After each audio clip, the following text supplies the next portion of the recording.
नमस्कार students, G9 classes के YouTube channel पर एक बार फिर आपका हार्दिक स्वागत है।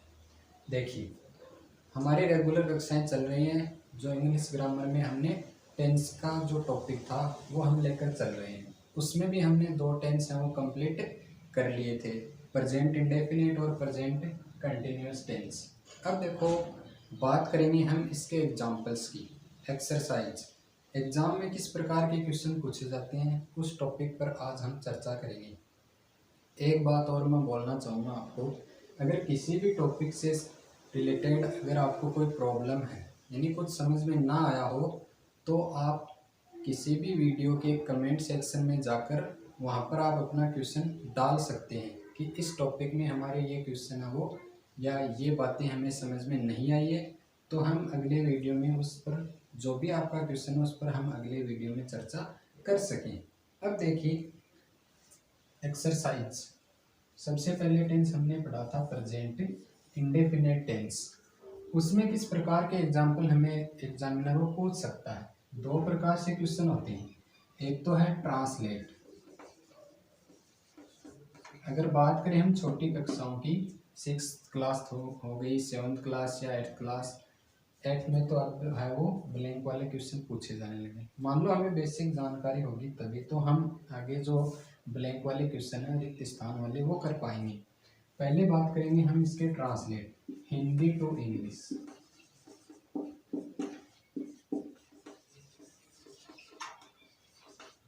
इंग्लिश सीखने के लिए हिंदी का आना बहुत ज़रूरी है।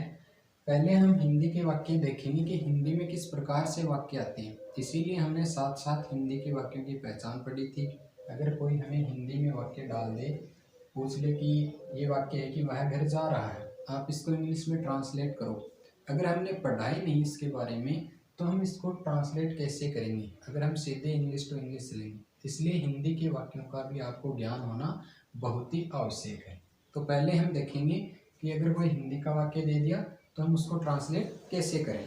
अब देखिए आगे, ये हमने हिंदी टू इंग्लिश जो ट्रांसलेशन के वाक्य आते हैं किस प्रकार उनको हम इंग्लिश में ट्रांसलेट करके करेंगे, उसके लिए आपको टेंस का ज्ञान होना बहुत ही आवश्यक है। सबसे पहले तो आप देखोगे कि हिंदी वाक्य के अंत में क्या आ रहा है, ठीक है।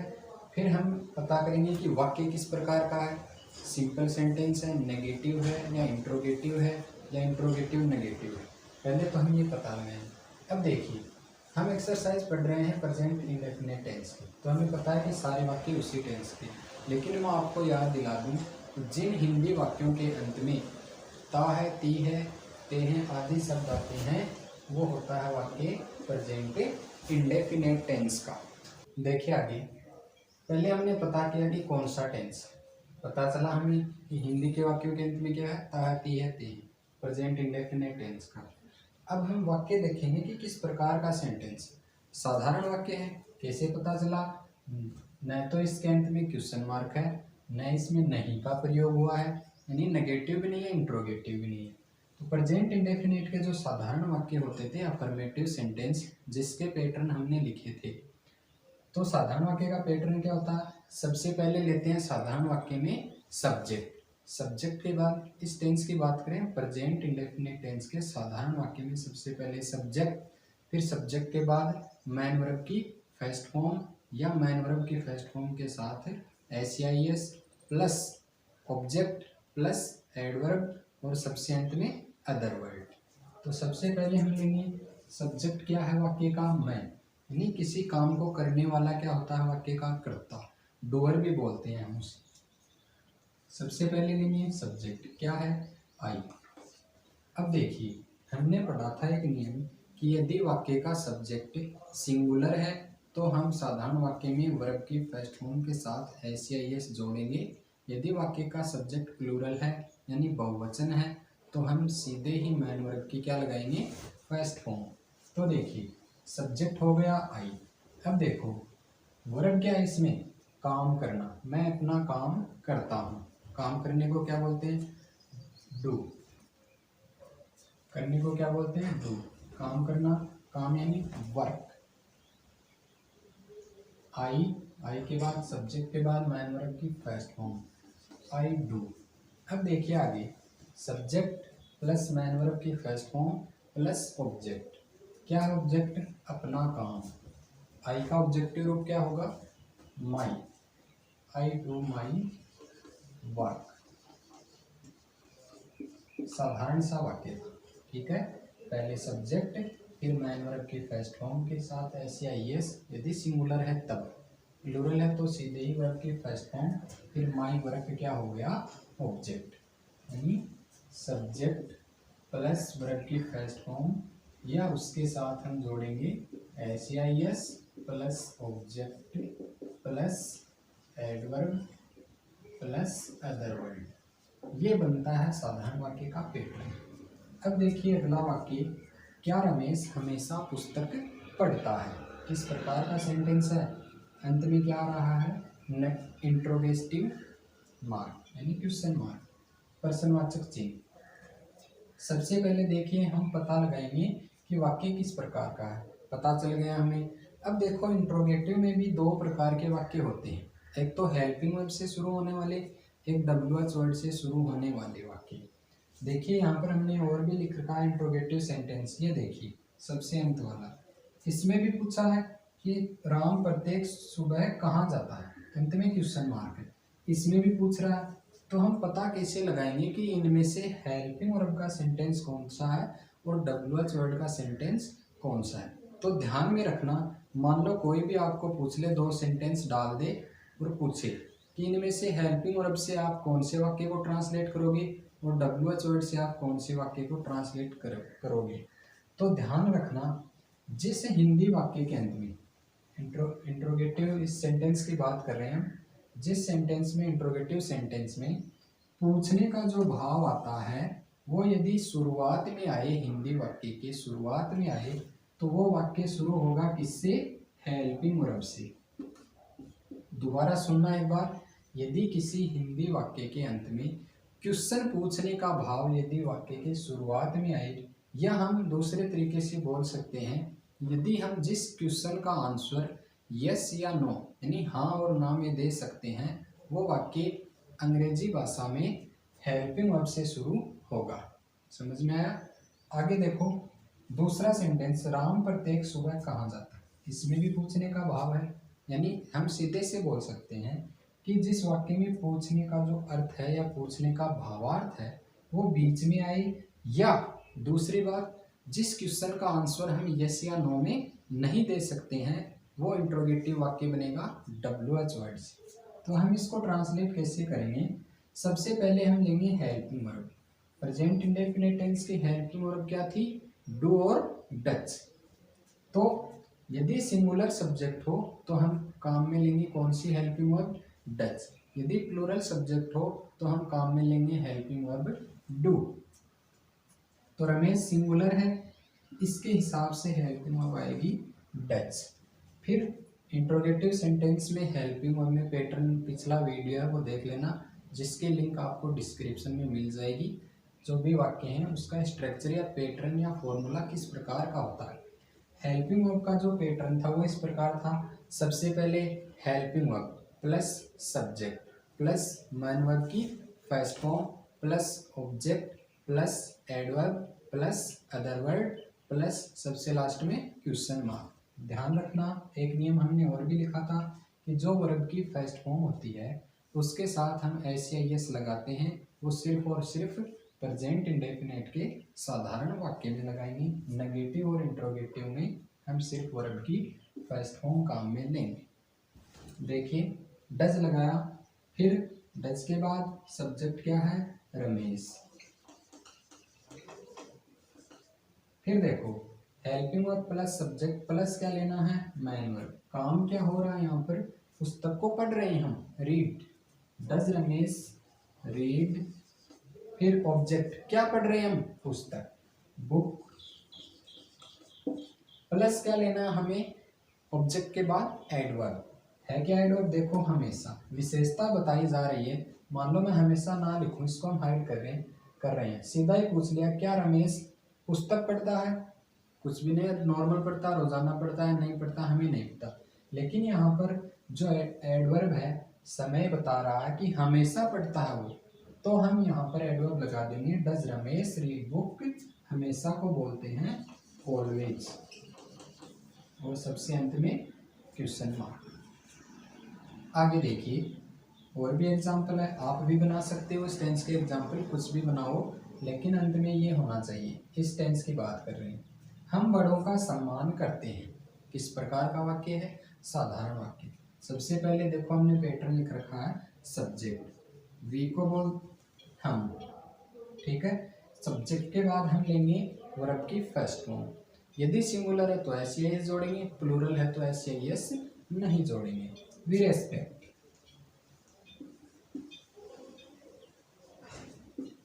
हम सम्मान करते हैं, रेस्पेक्ट का सम्मान करना। बड़ों को क्या, हमसे जो बड़े हैं, उम्र में बड़े हैं या कद में बड़े हैं, उनको हम क्या बोलेंगे? Elders. We respect the elders. अंत में फुल स्टॉप। दूसरा वाक्य देखिए आगे, सीमा रोजाना बाजार नहीं जाती है। वाक्य किस प्रकार का है? नहीं आ रहा तो नेगेटिव सेंटेंस लिखेंगे सीमा। अब देखिए सब्जेक्ट सिंगुलर है तो डज प्लस नॉट। नेगेटिव का पैटर्न किस प्रकार बनेगा? Subject plus helping verb plus not plus main verb की first form plus object plus adverb plus other word. Seema does not, verb क्या है यहाँ पर? जाने, go. Seema does not go to, कहाँ जाती है वो? मार्केट। अब विशेषता बता रहा क्या? रोजाना, daily. Seema does not go to market daily. फिर देखिए नेक्स्ट सेंटेंस कौन सा है? इंट्रोगेटिव। किससे शुरू होगा? WH वर्ड से, पीछे हमने पढ़ा था, ठीक है। पूछने का भावार्थ यदि बीच में आए या जिस क्वेश्चन का आंसर हम यस या नो में या हाँ या ना में नहीं दे सकते, वो WH वर्ड से। अब देखिए मैं लिखवाता हूँ आगे कौन कौन से WH वर्ड होते हैं। कहाँ को हम क्या बोलते हैं? वेयर।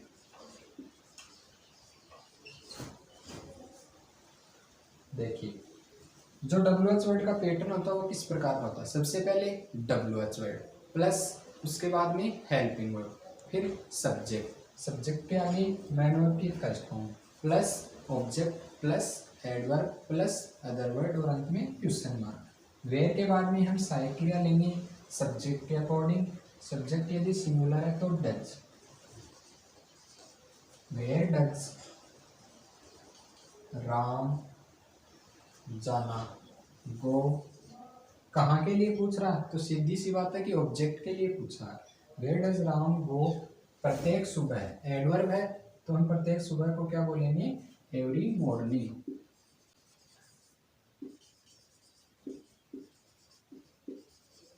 और अंत में क्वेश्चन मार्क। ये 5 सेंटेंस हुए किसके? Hindi to English translation. अब देखिए आगे और वाक्य हैं, 2-3 सेंटेंस और करेंगे, फिर बात करेंगे जो ब्लैंक वाले सेंटेंस आते हैं, रिक्त स्थान वाले, वो किस प्रकार के आते हैं एग्जाम।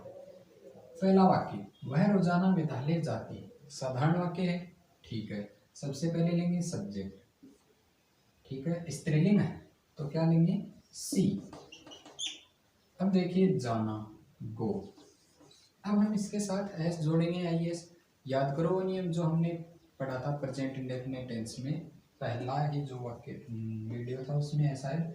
सी, गो है, गो वर्ब है। हमने पढ़ा था जिन क्रियाओं के अंत में O, X, Z, double Z, S, double S, SH और CH आए तो हम उन क्रियाओं के साथ में जोड़ेंगे ES। She goes to school, रोजाना, एवरीडे या डेली। अगला वाक्य देखिए, तुम प्रतिदिन एक आम नहीं खाते। Negative sentence, you. अब देखिए यू प्लूरल सब्जेक्ट है, प्लूरल सब्जेक्ट के साथ सहायक क्रिया लेंगे डू। यू डू नॉट, खाने को क्या बोलते हैं? ईट। एक आम, a mango. You do not eat a mango, प्रतिदिन एवरी डे। ठीक है, अगला सेंटेंस, विकास घर पर क्या करता है, किस प्रकार का वाक्य है, इंट्रोगेटिव। किससे शुरू होगा, WH वर्ड से। क्या को क्या बोलते हैं, वॉट। सिंगुलर सब्जेक्ट है, इसके अकॉर्डिंग सहायक क्रिया लेंगे डज। वॉट डज विकास, करना, करने को बोलते हैं डू। देखिए डू सहायक क्रिया भी है और ये वैसे मुख्य क्रिया भी बनती है। What does Vikas do at home, और अंत में क्वेश्चन मार्क। अब देखिए आगे, हमने जो हिंदी के वाक्यों को ट्रांसलेट किया वो एक प्रकार हो गया। दूसरा टाइप किस प्रकार का है कि एग्जाम में ज़्यादातर पैटर्न यही रहता है एग्जाम में, छोटी क्लासेज में वो है कि जो अपने स्तर पर पेपर बनाते हैं वहाँ पर हिंदी के वाक्य डाल दिए कि उनको ट्रांसलेट करो। लेकिन जो बोर्ड के एग्जाम है या अदर जो कंपटीशन की एग्जाम्स होती हैं वहाँ पर ज़्यादातर इस प्रकार के क्वेश्चन आते हैं, या फिर रीअरेंजमेंट कहते हैं कि ब्लैंक डालकर दे दिए क्वेश्चन कि इसको रीअरेंज करो, या फिर पूछ सकते हैं कि जो अलग अलग पार्ट बना दिए मान लो वाक्य के और बोल दिया कि इसमें कौन सा भाग है वो गलत है। इस प्रकार के क्वेश्चन पूछ सकते हैं।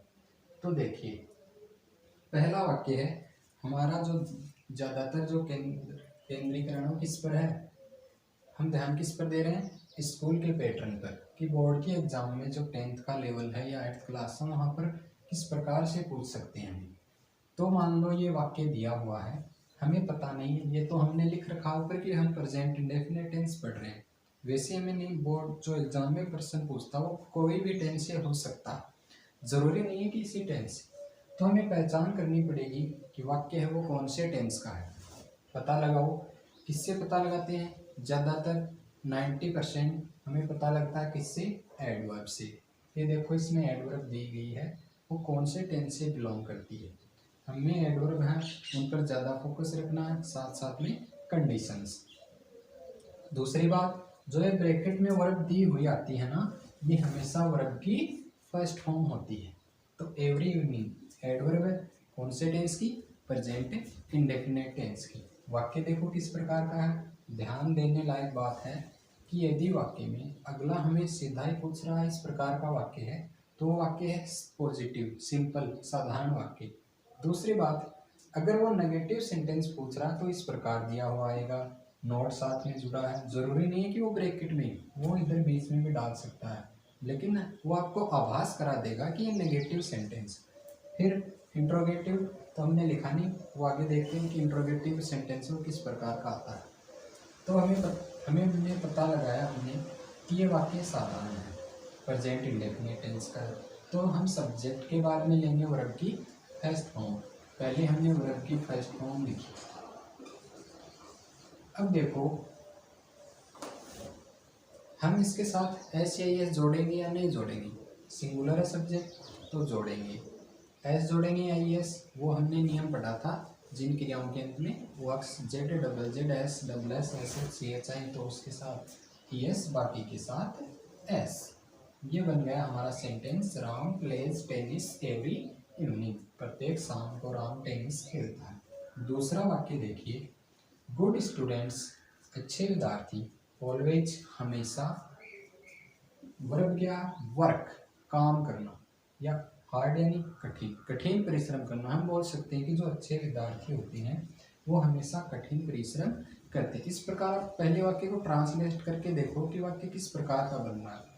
देखिए हम सब्जेक्ट से पता लगाएंगे कि वाक्य है वो, वाक्य का सब्जेक्ट है वो सिंगुलर है प्लूरल। अगर यहाँ पर एस नहीं जोड़ा था, गुड स्टूडेंट, एक अच्छा विद्यार्थी, लेकिन यहाँ पर एस जोड़ दिया तो ये क्या बन गया, सब्जेक्ट प्लूरल बन गया। तो सब्जेक्ट के प्लूरल होने पर हम सिर्फ वर्ब की फर्स्ट फॉर्म लिखेंगे, good students always work hard. अब देखिए अगला वाक्य, ही यूजुअली, वह सामान्यतया, स्पीक हिंदी, हिंदी बोलता, सब्जेक्ट सिंगुलर है, स्पीक वर्ब है, तो इसके साथ हम जोड़ेंगे एस, क्योंकि इसके अंत में ओ एक्स जेड वो शब्द नहीं है। अगला वाक्य देखिए, he not want to go to the cinema, वह सिनेमा नहीं जाना चाहता है। तो सब्जेक्ट ही, वाक्य है नेगेटिव। ही के साथ सहायक क्रिया काम में लेंगे हम डज, फिर लगाएंगे नॉट, फिर वर्ब की फर्स्ट फॉर्म, ये बन गया he does not want to go to the cinema. The sun, अगला वाक्य देखिए, the sun rise in the east. सार्वभौमिक सत्य वाली कंडीशन लागू हो रही है यहाँ पर। सूर्य है वो पूर्व दिशा में उगता है या उदय होता है। पहले लिखो राइज, फिर इसके साथ हम जोड़ेंगे S. They study math 2 times a week. एक सप्ताह में वे 2 बार गणित का अध्ययन करते हैं। सब्जेक्ट है प्लूरल, साधारण वाक्य है तो वर्ब की सिर्फ फर्स्ट फॉर्म। सी ऑलवेज पार्टिसिपेट यानी भाग लेना इन डांस कॉम्पिटिशन्स। डांस की जो प्रतियोगिता होती है उनमें वह हमेशा भाग लेती है।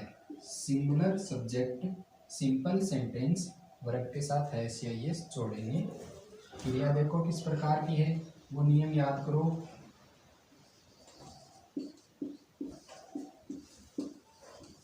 इसके साथ जोड़ देंगे एस। अब देखिए आगे और एग्जाम्पल्स हम बात कर रहे हैं। यहाँ पर देखो सारे एग्जाम्पल किस प्रकार के हैं, सबके अंत में क्वेश्चन मार्क है। तो हम बात करेंगे इंट्रोगेटिव सेंटेंस की। अब हमें पता कैसे चलेगा कि कौन सा वाक्य हो हेल्पिंग वर्ब का और कौन सा वाक्य WH वर्ड का। देखिए एग्जाम में मान लो ये पैटर्न आ गया, और जिस वाक्य के, ध्यान में रखना, जिस वाक्य के यदि शुरुआत में आपको ब्लैंक दे दिया तो वो वाक्य आपको बनाना है हेल्पिंग वर्ब से, इंट्रोगेटिव सेंटेंस है। और अगर आपको एग्जामिनर है वो WH वर्ड वाला इंट्रोगेटिव पूछ रहा ना, तो शुरुआत में वो WH वर्ड डालेगा। तो कंफ्यूज मत होना, शुरुआत में ब्लैंक दिखे तो आप उसमें हेल्पिंग वर्ब वाला इंट्रोगेटिव बनाकर लिख देना। और WH वर्ड का तो एग्जाम में सीधा सा दिया हुआ आएगा इस प्रकार से। अब देखिए हमें इंट्रोगेटिव सेंटेंस हम किस प्रकार बनाएंगे। सब्जेक्ट देखिए कृष्णा, सिंगुलर है, सिंगुलर सब्जेक्ट के साथ हम हेल्पिंग वर्ब लगाएंगे डज, डज कृष्णा। ब्रैकेट में हमेशा कौन सी वर्ब आती है, मैन वर्ब की फर्स्ट फॉर्म। तो इसमें तो इस टेंस में तो कोई प्रॉब्लम भी नहीं होनी चाहिए कि ब्रैकेट में हम सिर्फ वर्ब की फर्स्ट फॉर्म डाल देंगे। Does Krishna read a story daily. क्या कृष्णा है वो रोजाना एक कहानी पढ़ता है। क्लियर। अगला वाक्य देखिए, यू किस प्रकार का सेंटेंस है, इंट्रोगेटिव है। शुरुआत में ब्लैंक है तो हम हेल्पिंग वर्ब से इसकी शुरुआत करेंगे। यू के अकॉर्डिंग इस टेंस में कौन सी हेल्पिंग वर्ब लगाएंगे, do. Do you live in Jaipur. अगला वाक्य, वोट रीना है सब्जेक्ट। जो WH वर्ड का पैटर्न होता है उसमें WH वर्ड के बाद में हम हेल्पिंग वर्ब लगाएंगे सब्जेक्ट के अनुसार डज। फिर ये डू क्या है, मैन वर्ब है, ब्रैकेट में हमेशा मैन वर्ब होती है first form. What does Reena do at home. Why you के अकॉर्डिंग डू यू कम की कम हेयर एवरी डे। ये देखिए यू, दोबारा यू आ गया तो do. Do you learn first form English at school. ये देखिए वेजिटेरियंस यानी शाकाहारी। नॉट ईट एग्स किस प्रकार का वाक्य है, नेगेटिव। तो वेजिटेरियन अगर एस नहीं लगा हुआ होता तो सिंगुलर सब्जेक्ट, एस लगा हुआ तो plural. Do not eat eggs. ये वाक्य हुए ट्रांसलेट के और जो एग्जाम में पूछे जाते हैं रिक्त स्थान वाले। तो दोनों प्रकार के वाक्यों का हमने अध्ययन किया है। ठीक है, इसके अलावा भी आप अपनी तरफ से भी सेंटेंस बनाकर उनको घर पर तैयार करना। अगर कुछ समझ में ना आए तो आप कमेंट सेक्शन में अपना क्वेश्चन डाल सकते हो। आज के लिए इतना ही। जो अगला टेंस है प्रेजेंट कंटिन्यूअस हमने पढ़ा था उसकी एक्सरसाइज हम पढ़ेंगे कल। आज के लिए इतना ही, धन्यवाद।